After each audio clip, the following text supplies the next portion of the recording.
नमः संस्कृताय। सभी को मेरा नमः संस्कृताय।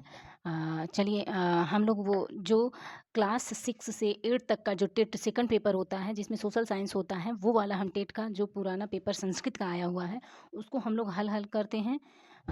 इसको देखिए, इसमें देखिए किस प्रकार के हैं, और आपको रेगुलर अगर इसी तरीके से आप पढ़ेंगे तो पक्का 1 महीने के अंतर्गत में हो ही जाएगा बहुत अच्छा। अगर संस्कृत और हिंदी तैयार होगी तो 30-30 नंबर का तो ये हो गया, और सीटीपी तो तैयार ही होगी सीटेट की वजह से।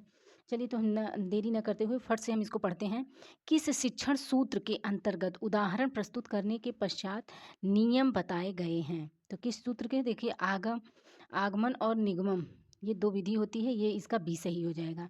अब इसको आप शॉर्ट स्क्रीन लेकर इसको एक बार पढ़ लेंगे तो इसके बारे में पूरी नॉलेज हो जाएगी। संस्कृत वर्णों का क्वेश्चन नंबर 2 देखिए, संस्कृत वर्णों का क्रम निम्नलिखित में से किस पद्धति पर आधारित है? इसमें देखिए ये वैज्ञानिक पद्धति है। वैसे भी संस्कृत हमारी बहुत ही इम्पोर्टेंट भाषा मानी जाती है। फिर उसके बाद देखिए, शिक्षण कार्य में, क्योंकि ये देवों की भाषा है, संस्कृत शिक्षण कार्य में किया जाने वाला मूल्यांकन होता है। अब शिक्षण कार्य में किया जाने वाला मूल्यांकन हम बच्चे को देखेंगे, आंतरिक और बाह्य दोनों मूल्यांकन करेंगे, ठीक। और इधर लोको नियमित। अब इसमें देखिए क्या होगा, यह कहाँ की सूक्ति है।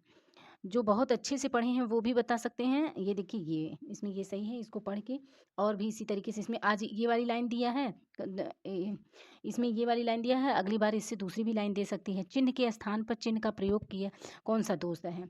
अब ये देखिए, ये अशुद्ध का कारण विपर्य है। ये सही हो जाएगा इसमें। इसको शॉर्ट लेकर इसको पूरा पढ़िएगा।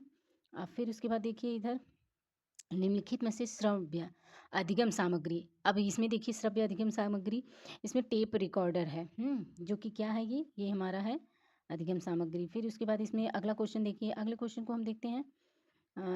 अब ये कहाँ से लिया गया है? ये रघुवंश महाकाव्यम से है, ठीक।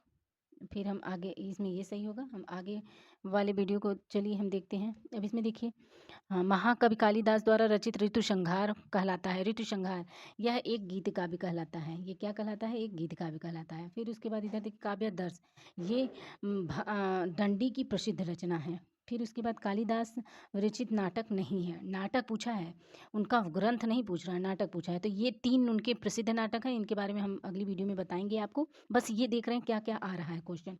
कालिदास की अनुपम कृति बहुत ही प्रसिद्ध उनके गीत काव्य हैं। फिर उसके बाद इधर देखिए, कादम्बरी का गद्य काव्य का नायक है। अब इसका कादम्बरी का बहुत आप लोग जानते होंगे, चंद्रपीढ़ था, जो 3 जन्मों की कहानी है। की दिशा बजवा ये बनेचर कहता है, हितम मनोहारी च दुर्लभम वचम।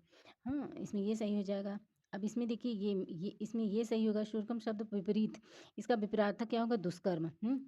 किस प्रत्याहार में सभी स्वर आते हैं? अच्छा, अब इसको भी हम बताएंगे आप लोगों को बहुत इजी तरीके से। ये सब अब इससे रिलेटिव आ गया, आप पूछ देगा हल प्रत्याहार में क्या आता है, या अच अच के अलावा अच है, ये पूछ दिया कि स्वर किसके अंतर्गत आते हैं, इसमें पूछ देगा अच किसके अंतर्गत आते हैं, इस तरीके से पूछ लेगा।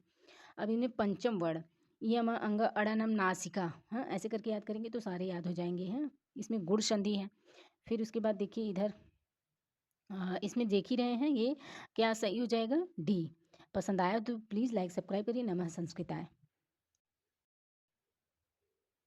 संस्कृताय देखिए, जितने भी हम लोग टॉपिक पढ़े हुए हैं इसके हम नोट्स जो हम बना रखे हैं उसको हम एक एक वीडियो में अपलोड करेंगे। आप लोग उसको 2-3 बार सुन लेंगे तो याद हो जाएगा, क्योंकि लिखने पढ़ने से ज़्यादा सुनकर याद करेंगे तो जल्दी याद होता है।